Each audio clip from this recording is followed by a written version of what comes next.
Asi manje mina ndikutaurira. Munhu une munhu ko. Awita agariskini wanhu bo. Ipo matanga andidziva muromo musuyo haana kuzvitaura. Iyo musuyo yakandipia ndikadona. Akandipia kandona ndikadona. Nene hanzvadzi yako iyo. Iyi hanzvadzi yako. Kumudzinga hapana neright yekumudzinga. Ngatomwe poison tofasara akachigara zvese. Unofa kuifa. Unofa. Dai uchida ndito kusungirira wanda wenyu. Ndokubata bozviso. Amunga mupi zvinhu zvisizvo. Uya anopfuma baba wake ukakapfuma yake wakagwera pfuma dzaona baba wao. Ini ndandiripo but hawana kundipa. I was there. Hawana kundipa. Tu muri yavo asi ndinazvo kupuwa. Naso unova kutora zvangu kuwako yavo. Inzwa. Pakushare kwezvinhu.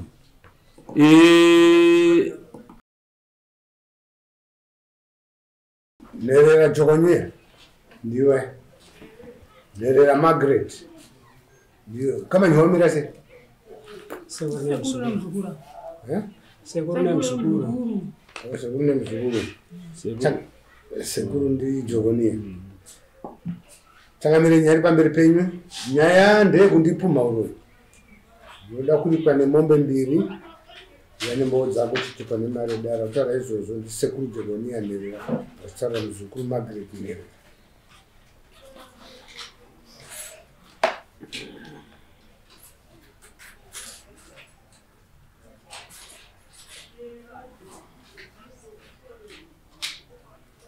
taura tinzwe Jogonyea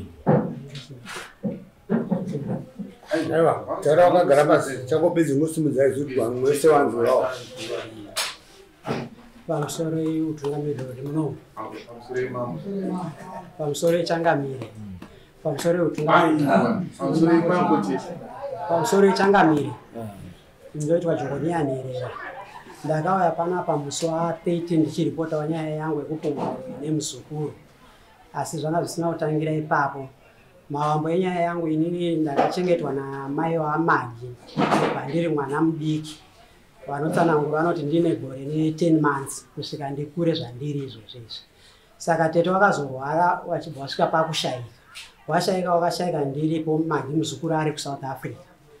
washayika takawiga tete pakazoitwa nyaradzo yatete ndo pakazoya yanga gore ra2022 ndo pakazoya Magi achindipuma kuti inini ndakaromba ndine zvinhu zvakawandisa zvandiri kuita pamusha ndichibva ndamboti wakazvinzwa nani zvazi ndizvo ndiri kunzwa ndakazvinzwa ndiri kuSouth Africa chaiko ndikati isiri mhosva tanga kuitira noise ipapo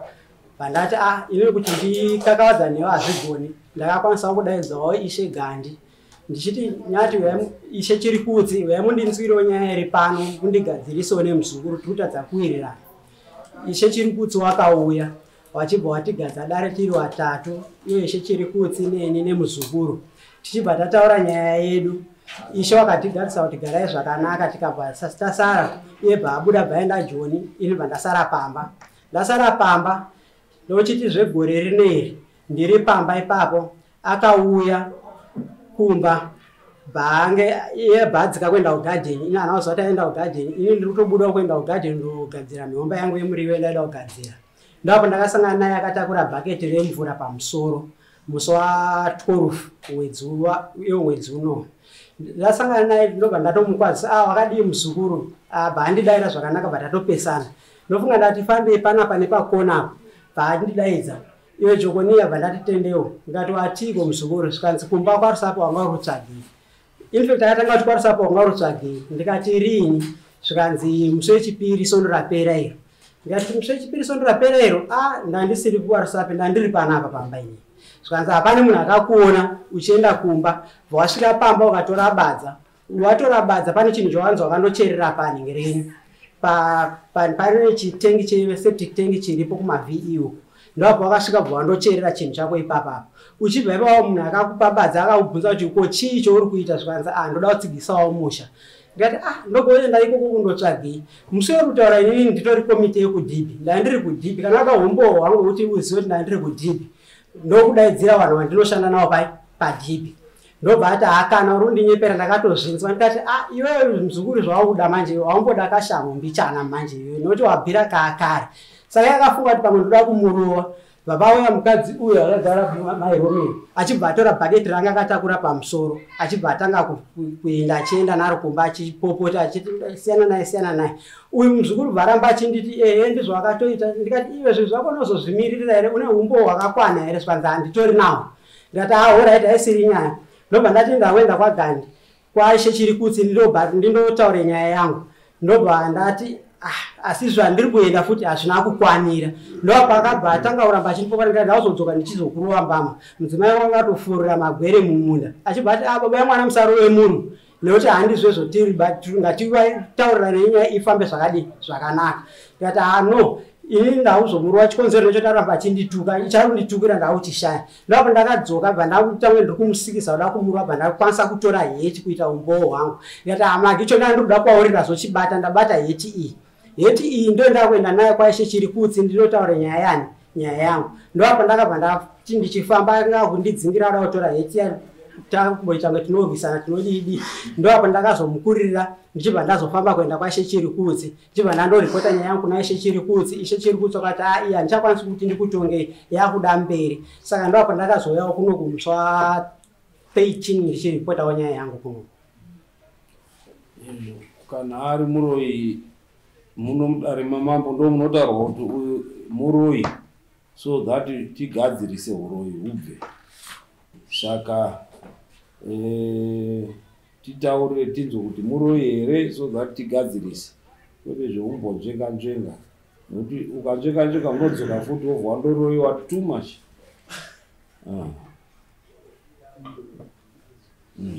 zvakwauri Margaret zvakanaka ipamusoro iyi mambo wako nyaya iri papa yakabvira kare kusvika mama wachitoripo ngomwana wemabatiro aita mai vangu zvamangu achitsanangura ndizvo takachengetwa namama wangu kuzvikaita sezvazviri izvozvo saka mabatiro aizoita mama wangu aiwatoka kusi vanhu vese vachimira mamiti nemumakomo vachinzwa zvaitawo akanga akurima mai vano anga asingavarimiri inini ndakazotengawo dzangu munhu ndikapa mai ndikatengawo gejo ndikapa mai asi gejo racho rakazogujunurwa izvi zvimuswinda handina chekurimisa pana mai kushaika kwakazoita achibva audzwa kuti gadzirisa gejo remuzukuru aunosara wachidini nanhasi harini zvakangodaro right zvichipera kudaro takagara kudaro nyaya iyi inotangira sekuru hanzodzi yamai yakatomboya ichitonga nyaya yeuyu kaviri sekuru ndiunyepa taura jenyu sekuru wakauya wakatonga havasisipawo amsure dai wangu vari panga dai vari panga zvapera izvozvo tobva ndazopindwa inini nenyaya yasekuru iwowa tasingagarisani nyaya zvakanaka nyaya iripo main point chaichayo ndeyepamunda uyu mukomana ari kuda kurwisa kuti dai iye asara ari pai pamunda nekumba kumavhi iyi zvese izvi kupoterera kwesoka asi main point ndiyo iyoyi imba mavhi ndeyani ndeyamai ndeyamama wangu kuplotuko ndeyamama iye haana ploti akaudziwa haana chinhu akanzi ngaasumuke mai wachitoripo ari wapenyu akanzi ngaasumuke adini aende akangoramba achidini ari kugara svika mai washaya nyaya ndiyo akabva anzi ngaasumuke nana sekuru akaramba akagara akatovatara kuti kwainini pana pandibvi zokumhanya iyo ari kwako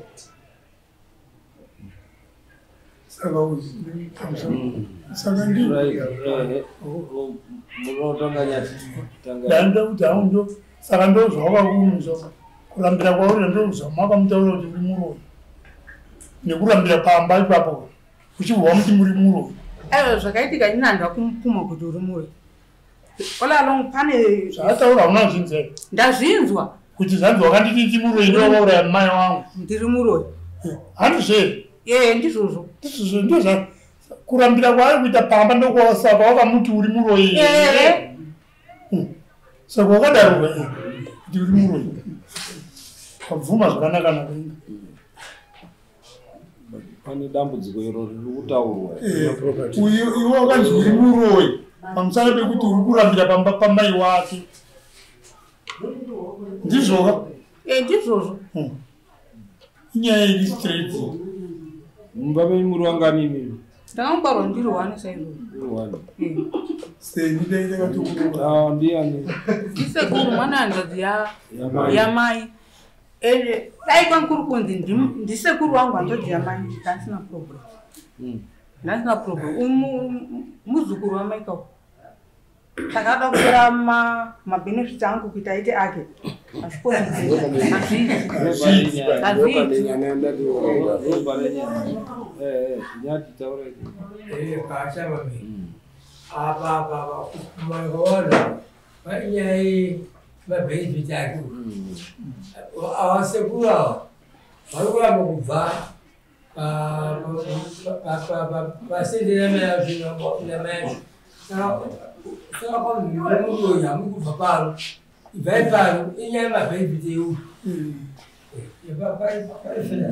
asi nyaya yacho changamiro inotariswa futi kuiri kuti yosekuru iwo wajogonia wakarerwa namai vako akava aine 10 months ndizvo aine 10 months ndo zvatoda kuona kuti custody yakadaro iyi inotoda kuenda kuhigh court panoeka kuti iende kuyo nekuti uyu aita sehanzvadzi yako akurira ipapo wanga wari kuJoburg anga achichengeta mbuya ari ipapo kuwaona hakezve baba tete mai vangu vakazenga wakurwara ndikauya inini ndikati ona mudikani ndiwo uri pano nomukadzi wako mai vari kurwara chavanonge vachishayawo mumba munopota muchienda muchinochererwa mvura especially iwewe uyu takamuudzawo ndikati mukadzi wako anobasa nani iwewe ndiwo wakachengetwa namai wangu unofanira unocherera mvura uchibikirawo mai tete wako onini pori asi kana zuva rimwe chete yari pako kusvika vakarowa varipo uyu saka utanga uda kuti wakasike kufa kuti atoe iwe ndazvati pakashaya mai wako kusvika kuigwa kwavo hauna kukwanisa kuuya ndandiripo mai wangu akashaya musi watoro iyo kaya musi watoro ndikauya musi watoro kuiwoyo ndikasvika kumbao the following day iyeyo Jogonia ane dzimwe hama iri mukoma kana kuti hanzvadzi kana kuti akaberekwa futi ari wani varipo wana wababa wake 4 vanogara vari kumusha mwari bulawa mwari kwakwaona saka chakasaka kuti uyauye pamupenya ne 10 months 10 months mazuva zera rekuyamwa nekuti chizha chaitika maine baba washaya baba shokari vanga wapesana namai wake alright teta wanga utora hanzvadzi mwana asikuona sasekuruba pane pfuma yenhaka zvizhinji pfuma yenhaka inoparadza ukama uyu paright yenhaka ndiye mwana ndiye muridzi wezhi yenhaka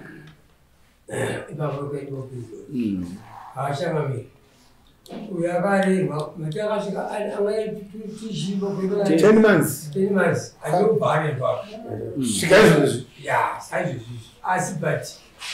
ngaakurawo ngaashona kuti achiitawo pake achiitawo pake aitawo pake ushengeta uyoshona kwakashikona because uyikatingashona muzukuru autokomanda kuti iwesasavhuisi iwe muzukuru unewana unewana here handinawana haunawana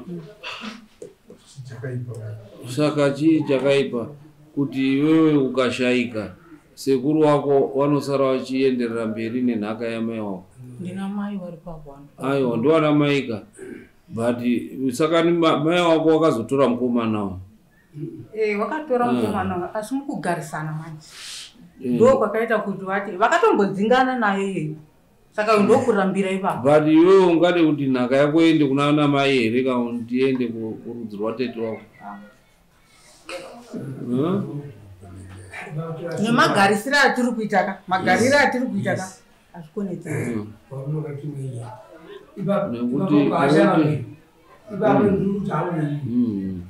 kuti nyaya wanasunguruka zvakanaka ungaiti pako ashona wanenge ashona ukaende pake wamakainaona yakadai wamakaina right imbotarisa ishe pane nyaya iri papa nyaya ngekuti uyu akurirwa ipopa kubva achiri mudiki ndopaanoziva ndo mai wake uyu ndochi mai wake ndio mai wake uyu ndiye ega iye anozoitwa futi chi mwana ari one zvari izvozvezvo akurira property yamai pana sekuru ane mukadzi nemhuri uyu akusundwa nana mai nekumusha kwamai kuti sekuru ngawabva iwe muzukuru iwewe uchitora ipapo isusu vana maiti vatagara ipapo pamusoro ndichiri kurarama inini handandada munhu but iwewe haukwanisi kuti umudzinge kawe nekuti uyu akaiswa namai wako sandiwo wakamuisa uyu akaiswa namai wako kuti agare ipapo mai wako akafa ari hawana kumudzinga uri kupaona ndiri kuzvinzwa asi manje mukugarisana mai wangu wakataura kuti zvanzi ndanga ndati uyu mukomana uyu azosara achichengetana newe muzukuru asi manje maitire ari kuita kwandiri ndo zvachaita futi kunani kunewe iwewe saka hazvikonedzei ngaadzokere kupi musha kwake handiri kuti mwana wangu azosara achivhiringika zviri papi izvozvo zviri ipapi nekuti mai wako wakanga aine simba rekuti wati sekuru ndakuchengetai cheidzokerai kumusha but sekuru mai wako wakafa iye aripo alright mwana watete handiti ipapo ndinoda kukumbira mwana watete mwana wamai wako mwana wamai wangu handiti mwana wamai wako muri 2 iwewe nauyu mese makura ipapo mese muri 2 ipapo pamusoro ndikubatei ndatitofunga kuti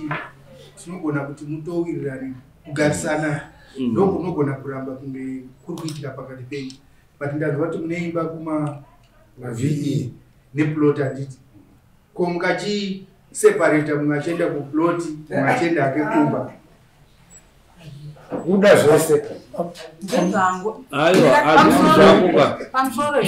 inzwaka pachirungu one is an adopted son kana watoadopta munhu it means mwana wako right which even mukaenda pamba papa ndinoziva ndepanapa from 10 months kusvika izvozvi where do I go hakuna anondoihwina because he adopted son namai wako saka iwe haungarambi munhu kuti iwewe mai wako wakaadopta munhu iwewe wotaura kuti aiwa hauna kuadoptwa namai wangu dai mai wako waida kumudzinga waifanira kumudzinga ari mupenyu but mai wako wakafa it means pauyu munotondoshayana mese muri wairi ende imba iyo mai wako wakafa mutemo wemuzimbabwe unotaura kuti munofanira kutotozvideclare kumaster of high court so that zvionekwe kuti zviiswe mumazita zvisheyewe pakati penyu muri 2 kuchengetwa from 10 months chimomerayo yemargaret mukuru sekuru antange wakurukori ndizvo mudiki ndakamubereka musana kwangu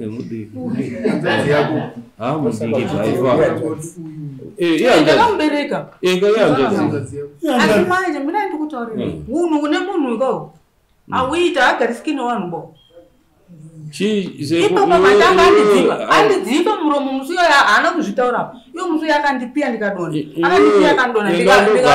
nehanzvadzi yako iyo ii hanzvadzi yako kumudzinga hapana neraiti yekumudzingatomwe poison tofasara haka achigara zvese kuifa unofa dai uchida ndinotokusungirira unoda ndokubatambo zvisungamungamupi zvinhu zvisizvo uyo ane pfuma yababa wake ukakapiwa pfuma yake wakagoyerwa pfuma dzawana baba wawo inini ndandiripo but hawana kundipa I was there hawana kundipa mhuri yavavo asi inini handira kupiwa nhasi unova kutora zvangu kuwako yavo inzwa pakusheya kwezvinhu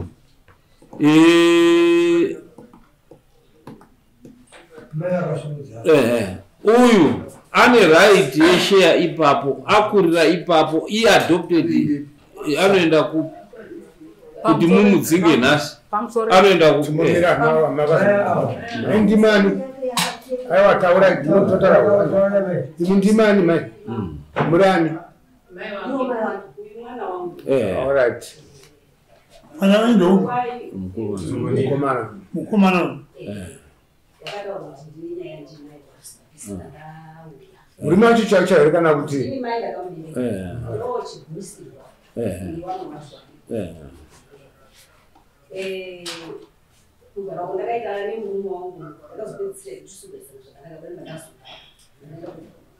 saka tete mai wake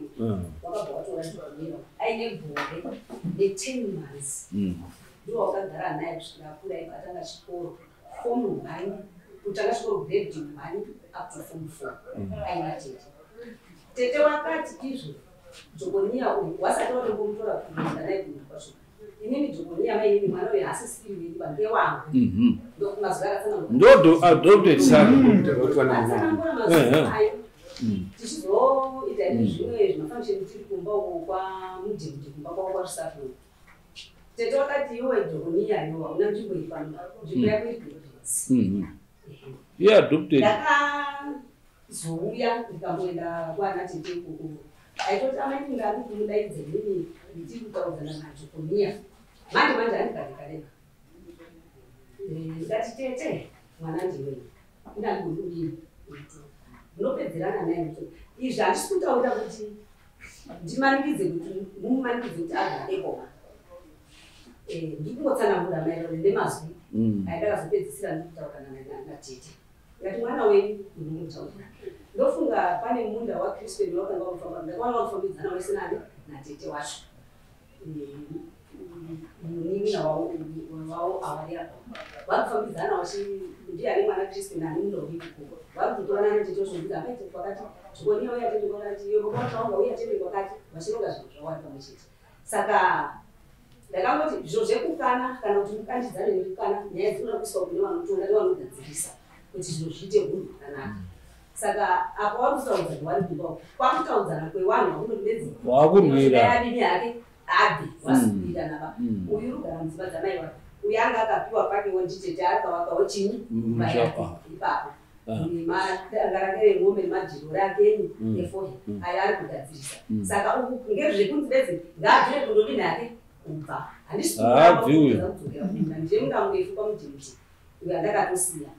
saka unogona kundogara kumubaba wake asi iye ari kuti inini tete wakanditora wakandichengeta kusvikira pandari saka ndichamba kusimuka kuoneka zvekunye zvindigere isakadatomiti kana kubva apa zvinobasa izvi handifuni kuti zvine chibatsira saka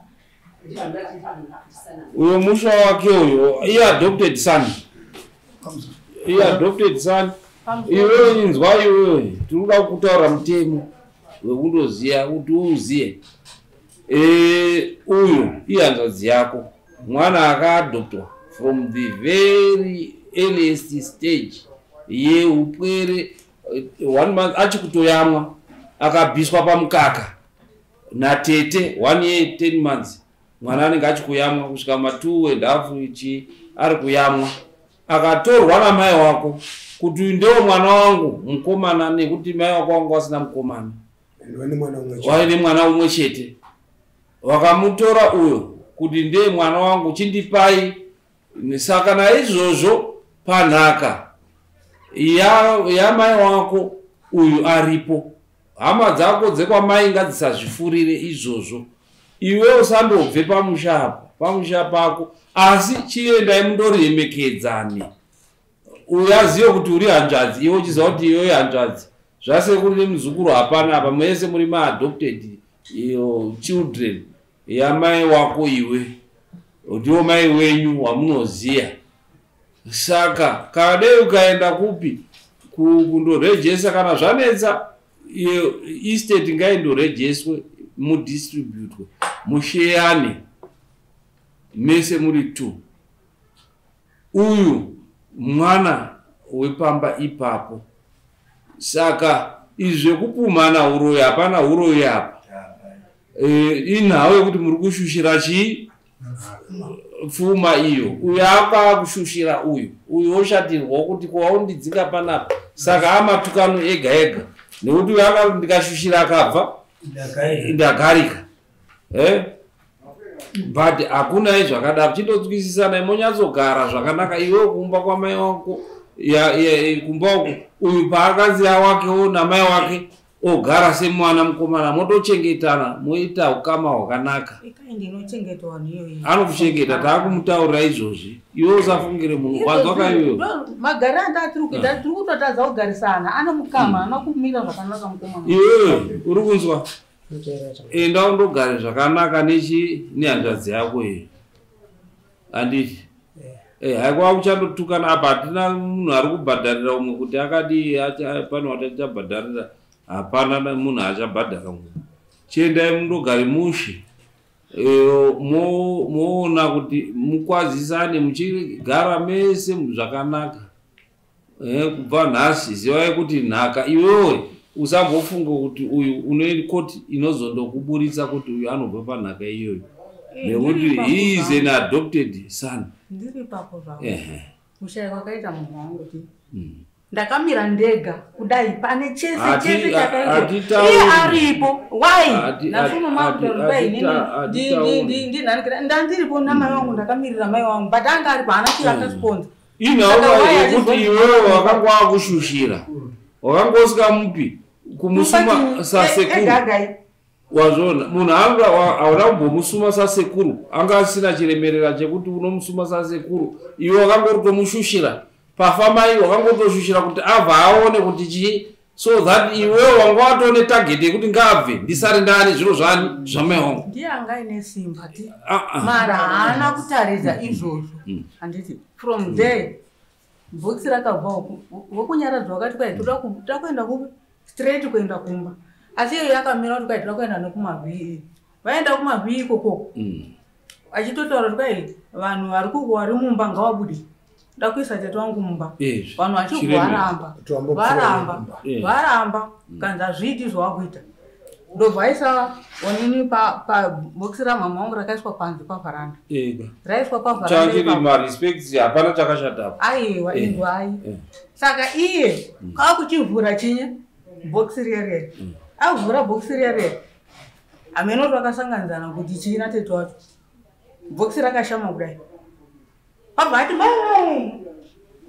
handizi kuti angaita sei angaonini kuna tete wake saka from there wenyaradza achisvika kwakutoti kwai ime ndozvamati daidzira here kuti tiuene kuno muchiita zvinhu zvakatariswa hamuna right yekuita sei yekuvhura bhokisi tiripo izvozvo ndiso warizve basa iro unoda kutiburisisa vanhu so handizi kuti angadaita kuita sei pachangamiro chaninakidza panyaya yavo ngechekuti vanhu ihanzvadzinyanzvadzi dzisingawirirani asi uyu anozvimisa ega ane musha wake nezvinhu zvake uyu ane musha wamai wake nezvinhu zvamai wake hamugoni rugara makadai munosangana papa uyu ane mombe dzake gejo rake iwe mombe dzako ndikuda kuti gejo rangu rimiswe sezvarariri nokuti ndakatenga ndakanangira munhu zangu akanzi ndagadzirira ngatadzi utoda futi nemunda waari kurima wamai wako utoda munda wacho iyeyo munda waari kurima iye aiwa minda neanongogara zvawaiita minda iyo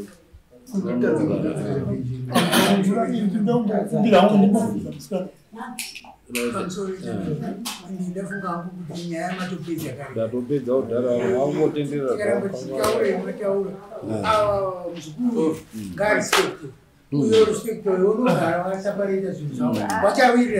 vanowira nhau yanga iri papfuma nhau yanga iri uyu anga ari kushushira uyu kuti adi asuburuke futi munozva ti ari kushushira kuti uyu asuburuke munozva ti chii uyu akabva uyu handidani pano kugara pake uyu uyu anda kutengesa kuti aone mari awane kudzingo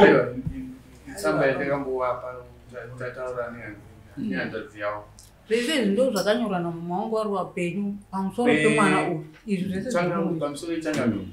nyaya iyi yanetsa hanzvadzi yamai uyu yakauya kuebhesi tikagara pasi kekutanga baba uyu baba mukuru wauya tikagara pasi kekutanga kacho takati aiva garai zvakanaka garai zvakanaka nyaya yaiwanetsa vana vainetsana vanawo iwo wacho havanyatsitozivi kuti vainetsana chii. Mai uyu wainetsana neuyu pamusana pechechi. Chechi uyu aenda kumapostori,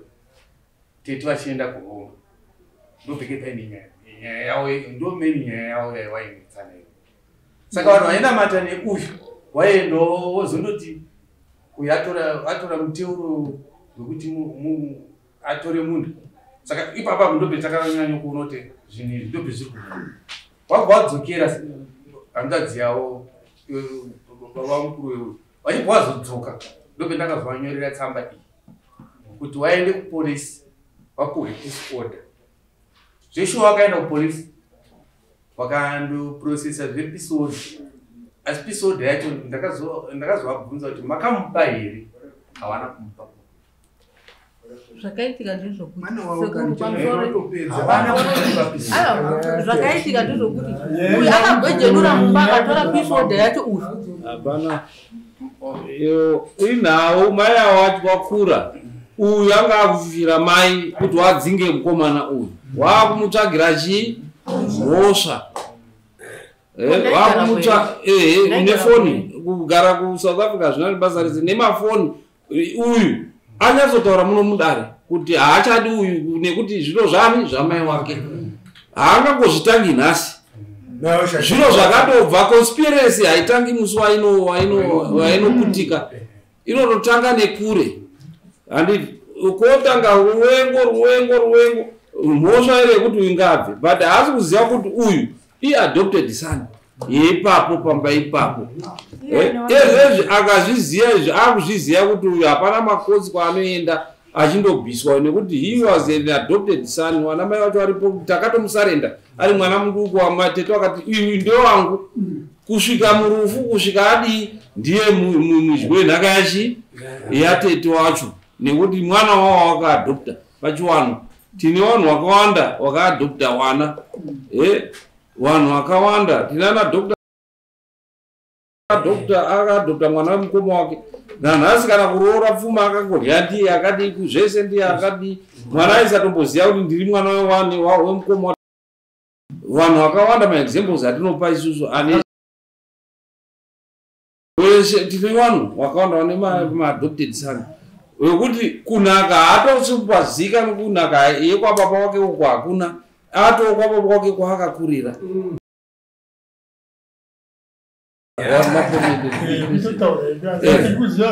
Zvakawanda saka uyu anga aine iroro rekuti uyu anobva hasi mwana wani, but tamutaurira nhasi vachachitogara musha achiziva kuti hapana kwaanoenda. Uyu anotogarapo and haadzingiki nekuti mwana akaadoptwa pamusha ipapo. Vanofanira kutokura wese uziva kuti zvakasiyiwa natete kana zviri kundogoyiwa goyiwa nahafu sewana kune adoption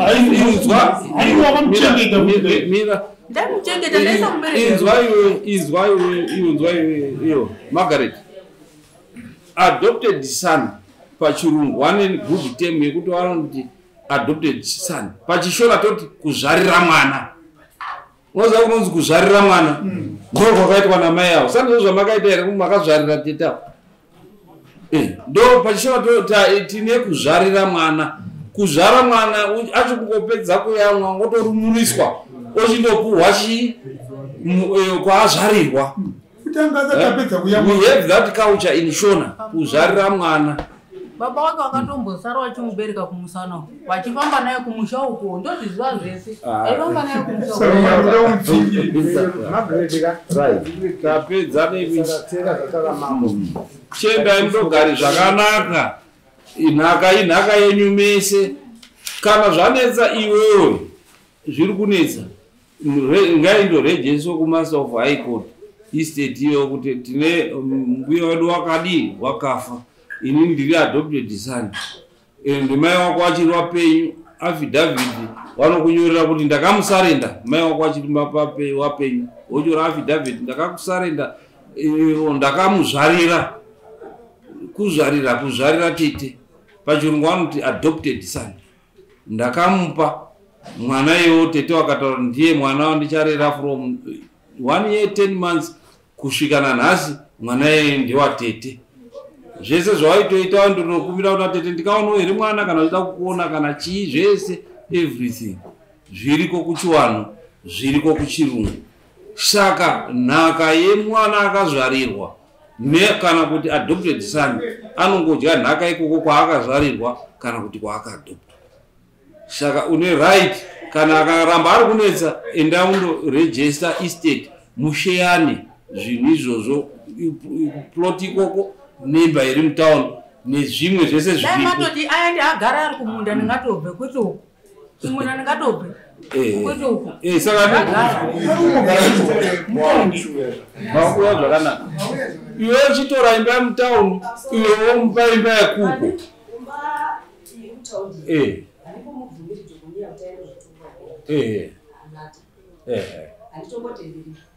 ngeyake amai wake kubaini tete waiti anomuda kuzogara kumunda ndiko waenda kwete ake ubaira kana kuti wane nhaka yoda kuti wada kukwera ndofunga wana wangu wana tete wangu wari kuwashandisa kuti wasenze pamusheka umba iri kugara magi yakawakwa nemukomo wacho ari kuflawa aibva avakatouzi aisiya isina kupera uye ndiye akasara aipedzisa umba iri kuisa 3 rooms dzacho kuti ite 5 rooms kuzovaka umba yachingomira munotokana namukana ozotaunapedza achinza uye ndiye akasara aipedzisa umba yacho iuraamakabashia kana paine zvimwe zvakazopa paine vamwe wakazopa midziwawo kupedzisa pamwe varipo hawandingasiyi hangu asi ndiriziva kuti iye yakazara ari kuvaka umba yatete yacho iri kurarama ndosha. Saka dambudziko racho handiriwo nerekuti wanganesandirana kana kuti nyaya yemuda muda wamuda kurima zvinotoshanda kana kuri kuti vanotaura nawo ega dare riri harigoni kusvika ipapo but uyo anga akuya zvakanaka kuti imba yamutananotora imba yamutano kugara kuti adresiya yakuti pamusoro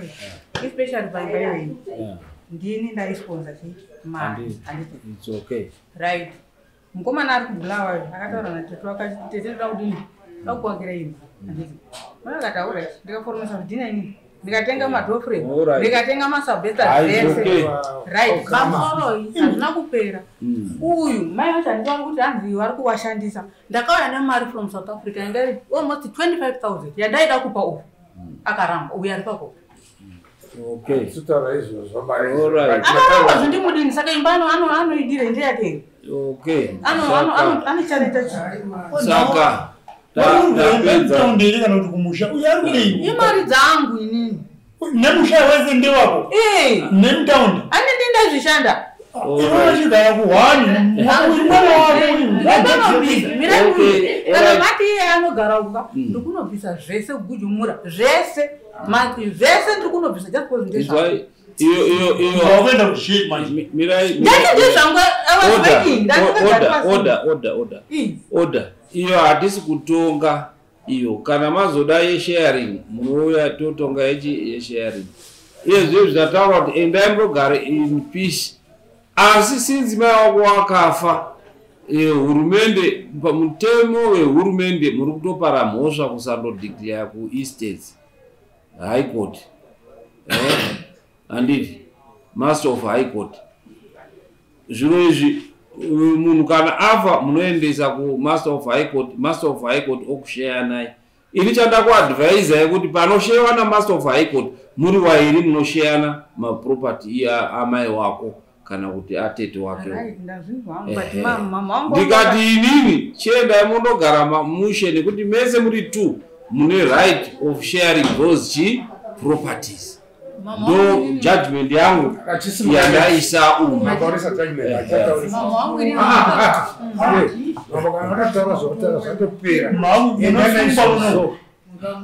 enda naizvozvo tichadzogorofira hapana katara futi kone zvenyaya hapana anobhadharira umwe munhu ichati vamwe wapindi kwadokwakoma pane zvondotaura regataura uyu mukomana wanga mumuti anyarara anyararise nomukomo wake nomukadzi wacho uyu vanotaura taura zvinakazokuti munhu unovhurika munhu unogumbuka kuti kavanibva just because havagoni kutaura havagoni kutaura baba wakafanana iye anotaura kuti okay marights wangu asikazivi wese wangu asina marights asi iwe uchienda unogare mukadzi wacho ari kupi kushaya mwana imhosva here kuti munopawa muwanhu zvinhu zvevamwe vanhu hazvisi zviro hakusukwa zviro zvevamwe vanhu tete wavo ndo wakandomutorawo havana kundomutora wakatopuwa vakauya akagadzirwa pamba pedavo kudai haana kupuhwa kunziwo mwana akasvika akagadzirwa iwe wachimwana kudukuro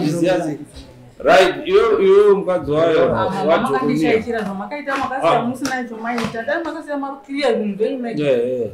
izvozvo ndizvozvo unochema goburise misodzi yeropa asi hapana kwazvinoenda nekuti ndo zviripo enda undogara nani respect each other handiti imi munyararai garai zvakanaka respect iyeyo achaona respect yenyu achakudzorerai respect property dzatete wenyu mese mune equal right to those properties nekuti asiwandiremekedzo just because vari pasi pangu havana chauya nacho pamuizvozvo handiti endai iwewo pachivanhu chedu unoremekedza sekuru panaita zvake zvaari kuita zvinomuremekedza chisimukaimete mundogarisana zvakanaka chisimukaimete